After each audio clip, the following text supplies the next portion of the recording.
हजरत मौला अली ने ना इरादा कर लिया दूसरी शादी करने का। पैगाम निकाह आया उन्हें। मैंने कहा कि आप समझे कि ये गैर मामूली लोग हैं, इनका जो मकाम और मर्तबा है ना, ये दीन है दीन। हमें क्यों ये चीजें सिखाई गई, क्यों बतलाया गया, ताकि हमारे दिलों में कदर रहे कि ये बड़े लोग हैं।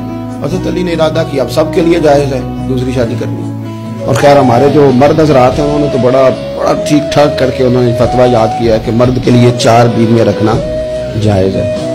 अगली बात भी है, अगर इंसाफ कर सके तो, अगर अदल कर सके तो। इतनी सी बात नहीं है सिर्फ कि 4 रखना।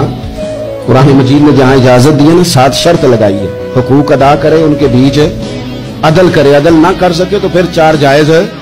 पूरी बात बयान, हम अपनी अपनी मर्जी का लेते हैं ना मसला, अगली बात नहीं उस पर बात करेंगे भाई इतना ठीक है 4 जायज है। भाई आगे भी बढ़ो ना, आगे क्या है, आगे ये है कि अगर तुम अदल कर सको तो सबके लिए जायज था। हर एक ने शादियां की थी, हुजूर ने भी निकाह कसरत से किए, हजरत अली को भी पैगाम निकाह आया।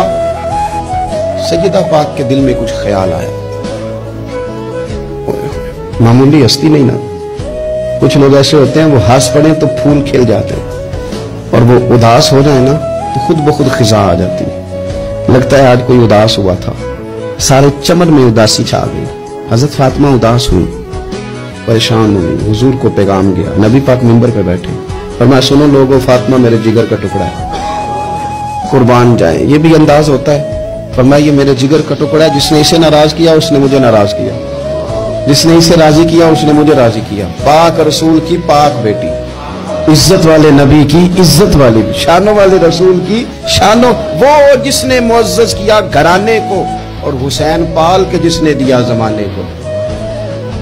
हजरत अली शेर खुदा रज़ी अल्लाह तआला अन्हु कहते हैं मैं हाजिर बारगाह हुआ, हुजूर आप जैसे हुक्म करें। तो हुजूर ने फरमाया सब के लिए जायज है दूसरा निकाह करना, पर जब तक मेरी बेटी मौजूद है अली तेरे लिए जायज नहीं, तू नहीं कर सकता दूसरा निकाह। ये एजाज है सैयदा फातिमा का, ये एजाज है।